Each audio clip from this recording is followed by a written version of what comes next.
Sandra Bullock, Sarah Paulson, Rihanna, Kate Blanchett and Awkwafina live that sweet hacker life in Ocean's 8. Warning, this article contains spoilers.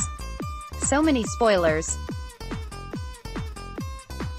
Highly detailed, movie-ruining spoilers. Somewhere out there, there's an 8-year-old girl dreaming of becoming a criminal. Debbie Ocean, played by Sandra Bullock, tells her mirrored reflection in one of the standout moments of Ocean's 8, the highly anticipated sequel to Steven Soderbergh's iconic heist films. "You're doing this for her." The film gives budding bad girls everywhere role models to look up to, but just how accurate is the example they depict? During her time in prison, 5 years, 8 months and 12 days, to be exact, Bullock, sorry, Ocean, painstakingly maps out a convoluted strategy to steal $150 million in jewels by nabbing the iconic Cartier II diamond necklace off the neck of a famous actress at the Met Gala. Bullock writes the whole thing down on one very wrinkly sheet of paper, so viewers know she's not messing around. When granted parole, the savvy con artist wastes no time rendezvousing with her old partner in crime Kate Blanchett, right, Lou, to execute the plot and get that necklace. They bring on 5 more very skilled swindlers to help carry out their Gordian heist. No boys allowed. Over the course of a delightful 1 hour and 50 minutes, Sandra and friends demonstrate that with teamwork, a few $1 million and freakishly good luck, women can steal anything. But before you join a ragtag lady gang and hold up your local jewelry store, let's take a minute to consider how feasible this whole con job truly is. Could a 3D printer really produce a zirconium replica of a 5-pound diamond necklace?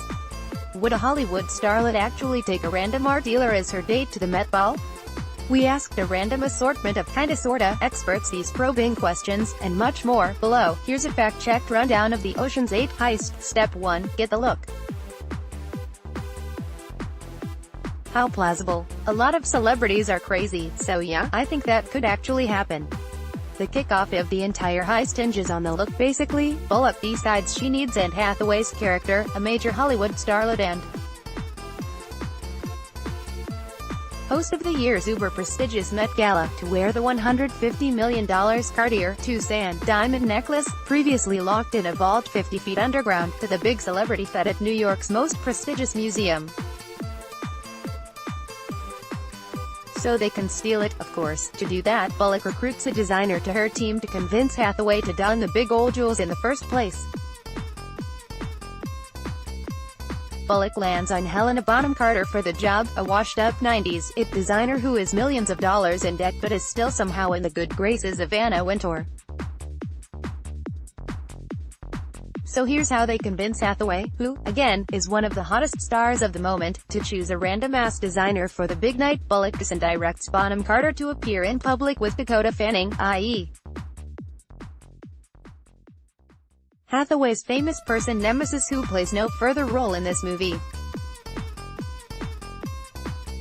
Snap a photo of the brief encounter and hope a page 6 placement, A, makes Hathaway think Fanning is attempting to hire Bonham Carter for styling purposes, and B, that, as a result, she becomes jealous enough to scoop Bonham Carter up as her own designer. Sure enough, it works. According to Alexandra Miles, a celebrity nanny concierge who's worked with her fair share of actresses on the nights of big events, it's conceivable that a celebrity of Hathaway's caliber would opt for a lesser celebrated designer just to work a rival celeb. A lot of celebrities are crazy, so yeah, I think that could actually happen, she said. There are a lot of big, celebrity rivalries that become very high school. Step 2 to 3D printers are a girl's best friend.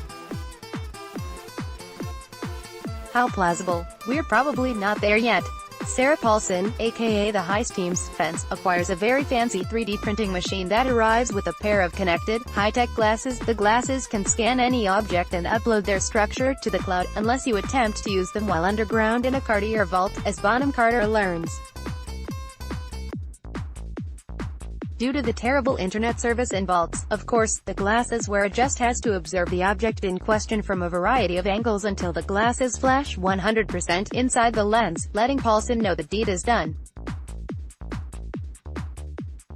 The fancy printer machine then makes an exact replica of the object in zirconium, which looks an awful lot like diamonds. Contrary to my initial belief that the scene required a wildly implausible technology that was centuries from existing, a New York-based 3D printing lab verified that these glasses scanner printer trinities do, in fact, exist. Still, the technology in the film is a bit more advanced than what's possible in real life. We are probably not there yet. Christina Perla, co-founder.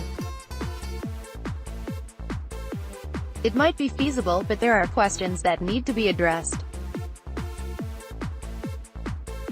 Is the scale correct? A lot of times the object needs to be rescaled in a 3D printing program. Also, there might be some holes in the print. If you want a perfect print, you have to check it on the computer and make sure there are no holes, no gaps, no inverted triangles. Is it possible? It could be. But it's a little ahead of our time. Bullock, Blanchett, Rihanna, Mindy Kaling, Awkwafina, Helena Bonham Carter, Anne Hathaway and Paulson ride the subway together, looking very suspicious and very cool. Step 3. Infiltrate the museum. How plausible. 90% of the time those guards are just looking at porn on their phones. To infiltrate the Met's security system in anticipation of the big night, Sandra Bullock decides to cause a breach to stir things up, but just a little one, while Paulson is distracting a guard at the museum by asking for directions. Bullock installs an unsanctioned artwork on the wall, a variation of Emanuel Gottlieb Leutz's Washington Crossing the Delaware, with an all-women cast. Ed Harris, a security guard for hire who has worked at art museums and art events in the past, said it's possible someone could sneak an unsanctioned artwork into the museum space. I mean, it really depends. Harris, who is not Ed Harris the actor, told HuffPost. The artwork could fit in a backpack or someone could sneak it in a jacket. I would think security is not going to be searching everyone who comes in. But could they install it on a wall? That's less likely. The movies are the movies, he said. Someone would probably see that. But I can't make any promises. Honestly, that doesn't happen in real life, he said. However, a preparator working at a Los Angeles art gallery, who prefers to remain anonymous, said he believes someone could easily hang up an unsanctioned artwork in a gallery or museum, adding, 90% of the time those guards are just looking at porn on their phones. Bullock's act of art vandalism is written up in the press as a stunt by renowned, anonymous street artist Banksy. How likely is it that an art blog would credit a work to Banksy without verifying it first? Typically, Banksy announces his new artworks on his website, so we would not report something as a definitive new Banksy unless he had claimed it as his own. Sarah Cusconi, associate editor at ArtNet News, told HuffPost. But an all-female Washington Crossing the Delaware being hung guerrilla-style next to the real deal would be a news story regardless, Cuscone said. We would probably publish a story that included speculation over whether or not Banksy was responsible. In the past, however, I have worked with editors who would be eager to capitalize on the Banksy name for a big headline, even without verification, so it's not the most unrealistic thing. Step 4. Take out the trash, steal all the security secrets. How plausible. Rihanna can accomplish anything. First, Awkwafina, resident pickpocket, steals a badge from a cleaning crew, obtaining access to the building where a very important security meeting is happening in response to the Met Banksy debacle. Second, Rihanna, resident hacker, dresses as a janitor, uses the stolen badge to get into the building and proceeds to stick a recording device onto a trash can while pretending to take out the garbage during that very important security meeting. Mission accomplished. Now they know all the security secrets. Could it happen? Surely. Rihanna can accomplish anything she sets her genius mind on. Don't fight me on this. No expert information needed. Paulson, Bullock and Rihanna deep in plot mode. Step 5. Puppy love, aka the Great Wheaton Terrier phishing scam. How plausible. So, we're still on the whole security thing. Rihanna looks up a man who handles surveillance at the Met on Facebook and finds out he fucking loves Wheaten Terriers. So she creates a faux Wheaten fan site and goads the guy into clicking on its link with an onslaught of cute puppy pics. Because of Rihanna's mythic hacking powers, this one click activates the desktop camera in his office and grants her access to everything on his computer, including files outlining the security cameras in the Met. Also, there's a map on his office wall outlining the camera arrangement. Who is not good at covert surveillance, she ultimately uses this information to locate an at least 9-foot area blind spot next to the Met's women's bathroom, which will later allow Awkwafina to pull some pickpocket magic with no cameras to catch her. I reached out to celebrity dog trainer Brandon McMillan to ask how likely a dog lover would be to click on such a clearly fishy link. The text was written in Comic Sans. His publicist, however, stopped responding before I could ask the question. I also posted on the Wheaten forum on Reddit, asking the community whether their love of Wheatens is so ardent they would click any link for the mere possibility of seeing their furry faces. I'd only got one response, the lone, sad reply to my Reddit query. Step 6, Go Vogue, how plausible? Completely inconceivable. Sarah Paulson, an ex-con turned stay-at-home mom, interviews for an open position at Vogue. Because she's shady, she fakes some stellar references and cover letters in preparation. Fortunately for Sarah, Wintour cannot personally vet her because she's immersed in a Roger Federer tennis match. Despite not being able to pronounce gala, Paulson is hired on the spot. She also starts the job that same day. Multiple reporters and editors employed at various Condé Nast publications including Vogue turned down my request for on-the-record comment. However, one brave soul volunteered his opinion that it is completely inconceivable that a Condé Nast publication would hire someone on the spot without first checking her references and confirming with the higher-ups. He prefers to remain anonymous, citing potential career ramifications for this bold statement. Paulson uses her new position to peek the seating arrangements for the big night, and learns that Hathaway doesn't yet have a date. Step 7, Matchmaker. Matchmaker, how plausible? That would totally never happen. Hathaway needs a date. And Bullock realizes that date should be her very own ex-boyfriend, a sketchy art dealer whose fuckery landed her in jail in the first place. So she works with now Vogue employee Paulson to invite the ex to a dinner she knows Hathaway will be attending. The two sit next to one another, hit it off, and voila! The most famous actress in the country is bringing an art dealer her date.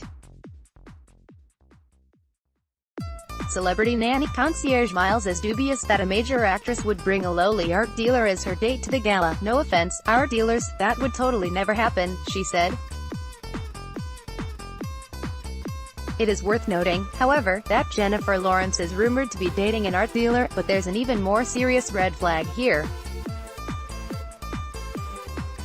According to Jamie Feldman, a HuffPost reporter who's covered the Met Ball red carpet in the past, celebrities hardly ever bring random dates, i.e., not a long-term partners, to the event. They are seated with the designers who dress them, Feldman said. Step 8, the mystery of magnets. How plausible? I will focus on the implausibility of this other detail because I don't understand the magnets. Bonham Carter learns, while Hathaway is getting primped for the big night, that the two-sand diamond necklace can only be removed from the celebrity's neck by using a special magnet, introduced by the hella-buff Mossad agent hired to guard the Cartier gems. You see, this whole time, the group has been planning on somehow plucking the necklace, hey Awkwafina, right off Hathaway during the gala. But they did not plan for this magnet business. Luckily, Rihanna has a little sister who is a magnet genius and figures out some contingency plan I can't even begin to rehash. Over the phone, Rihanna discusses polymagnet spring things with her sibling, who has perfect cell service despite being on the subway. I will focus on the implausibility of this other detail because I don't understand the magnets. Side note, in the Mossad agent scene, Hathaway is doing her own makeup for the gala. Celebrity nanny concierge Miles agreed with me. This would never happen. Hathaway doing her own makeup for the damn Met Gala while Bonham Carter, like all of us, looks on aghast. Step 9. We'll need to see some ID. How plausible. I'm still reeling over the magnets. Bullock and Paulson work together to get the Ocean's 8 crew fake identities for the gala and ensure they're on the list for the big night. They get fake IDs and fancy dresses, too. This is so easily accomplished in the Ocean's universe that I'm not even going to second-guess it. I'm still reeling over the magnets. Step 10. Become a caterer, and bring poison. How plausible. Fully depends on the public's perceived importance of the guest at hand. Blanchett, disguised as a nutritionist hired for the night, slips a little bit of vomit-inducing liquid into Hathaway's vegan soup. Hathaway slurps it up and promptly runs to the bathroom to barf. Jenna Amatuli, a HuffPost reporter who worked as a caterer in 2011, was skeptical that the soup poisoning could be executed unnoticed.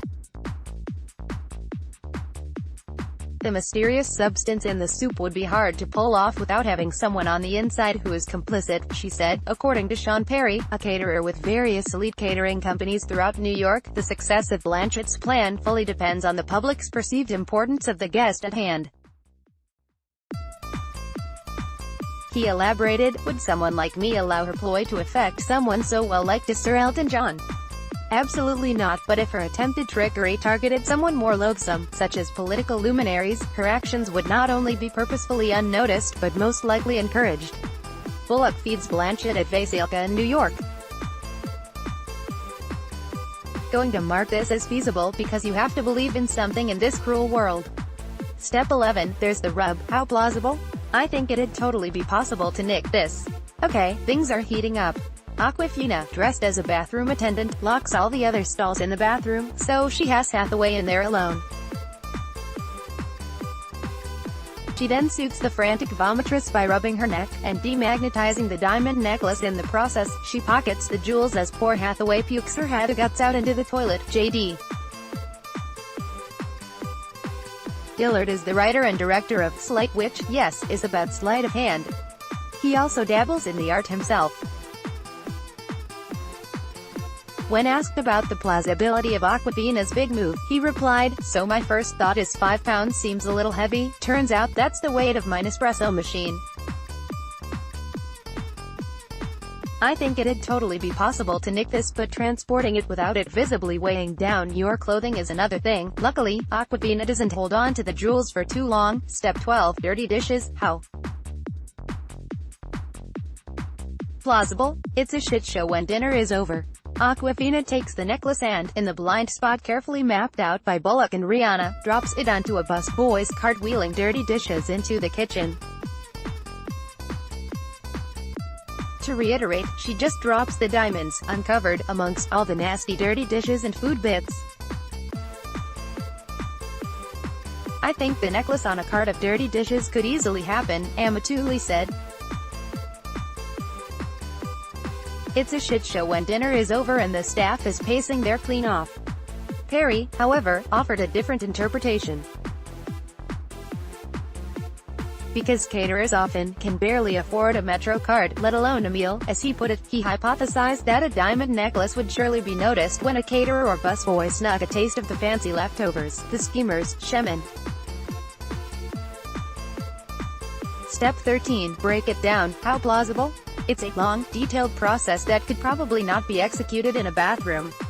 Mindy Kaling, a diamond expert dressed as a dishwasher who's been here the whole time, takes the tray of dirty dishes and washes the 2-sand diamond off in the sink. She then surreptitiously takes the $150 million accessory to the employee bathroom in the back of the kitchen. she sits on the toilet and pulls down the baby-changing table, which has been transformed into a full-blown diamond inspection station. Kaling then breaks down the two-sand necklace into 9 pieces, 8 to distribute amongst the ladies and 1 to frame that sketchy art dealer, Jack Sutton, the owner of Jack Sutton Fine Jewel in New Orleans, who, full disclosure, is my uncle, said that he would be able to cut up a $150 million necklace, if it would be more desirable and profitable that way. However, he said it's a long, detailed process that could probably not be executed in a bathroom. He added that if the jewels needed to be cleaned, a kitchen sink would work. Step 14. Search party. How plausible? She had some time to prep them on carrying jewelry weighing the same amount as a baby Maltese dog. At this point, the agents assigned to guard the two-sand diamond necklace notice it's missing from Hathaway's neck. They placed the entire museum on lockdown to search for it. During this time, Paulson slips the fake zirconium replica of the necklace into the pool in the Met's Temple of Dender. She then cries out that she found the missing jewels and the frantic search comes to an abrupt halt. Hathaway puts on the fake necklace and the party resumes. They don't show the Mossad guard removing the necklace later that evening, but it seems he doesn't realize the special magnet thingy is no longer necessary. Awkwafina then surreptitiously passes out small chunks of the real two-sand necklace to each member of the crew. They have been remade into earrings, bracelets and pendants to throw others off the scent. The scent of diamonds. This part of the heist, Dillard believes, seems tenable.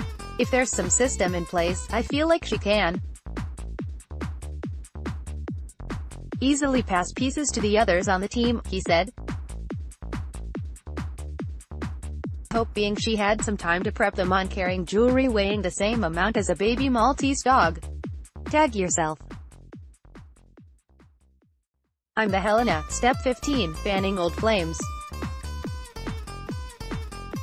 How plausible. Hair is like 70% of how I recognize people.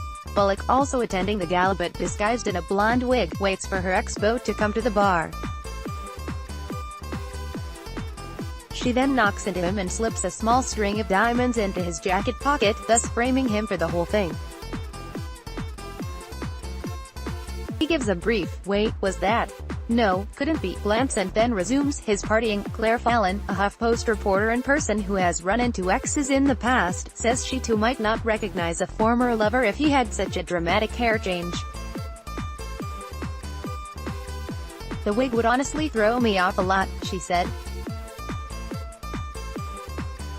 Hair is like 70% of how I recognize people. Step 16. Wait, what? How plausible. That's what you get for being greedy, Kate. Here's where things get even crazier and the whole plot actually falls apart. While museum security was busy frantically searching for the two-sand diamond, Blanchett and Jin Xiaobo, who played Acrobat N in Ocean's 11 to 13, sneak into the actual Met costume exhibition to, surprise, steal more jewels. Xiaobo somersaults his way through the exhibit, grabbing up all the European royalty-themed jewels along the way. He puts them in a plastic baggie which he then attaches to a toy submarine. Cate Blanchett reels it in with a remote control through a moat. That's part of the exhibition. Here lies the biggest plot hole of the film. Xiaobo then replaces the stolen jewels with zirconium lookalikes, ostensibly made in the same 3D printer that yielded the necklace. But none of the Ocean's 8 crew ever did the glasses scanning thing with these jewels. The only one who saw the exhibition prior to its opening was Hathaway, who does a cute little promo video advertising the show. But she's certainly not wearing the prominent scanner glasses we 3D printing experts know and love.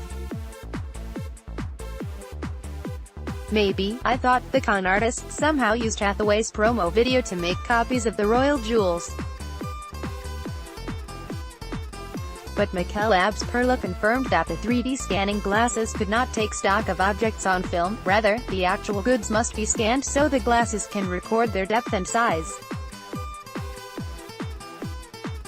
Sadly, this ruins the entire plot of the movie because there is no way Blanchett could be holding that bag of fake jewels. That's what you get for being greedy, Kate. There you have it. The plot of Ocean's 8, thrilling and impressive as it may look, is beyond unfeasible. It's straight up impossible. Stay in school, kids. The grifter life is not sustainable no matter how good Rihanna makes it look. Really good, oh yes, and eventually Hathaway turns to the dark side and gets in on the grown-up bling ring herself. Hence, Ocean's 8, if you were keeping count. I'm not sure how likely it is that a rich and famous movie star would be swayed to a life of criminality by the prospect of more millions, but I'm going to let that slide because no multimillionaire movie stars would talk to me. Download.